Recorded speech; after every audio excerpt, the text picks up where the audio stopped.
Praise the lord. July 22, 2024 ఈరోజు దేవుని వాగ్దానం. నిశ్చయముగా నీవు నీ చేతుల కష్టార్జితమును అనుభవించెదవు. 128వ కీర్తన 2వ వచనం. For you shall eat the labour of your hands.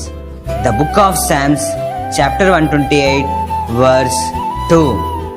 ఈ రోజులో చూసినట్లయితే ఎంతో మంది ఎంతో సంపాదిస్తున్నారు, ఎంతో మంది ధనవంతులు ఆస్తులను సంపాదిస్తున్నారు.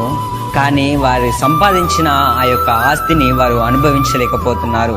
ఆ యొక్క భాగ్యము అంత కోటీశ్వరులకే దక్కట్లేదు. ఈరోజు దేవునితో ఏమని మాట్లాడుతున్నాడంటే, నీవు సంపాదించిన నీ యొక్క కష్టాన్ని, అనగా నీవు సంపాదించినదంతయు అనగా నీ కష్టార్జితాన్ని నీవు అనుభవిస్తావని దేవునితో మాట్లాడుతున్నాడు. ఆమేన్.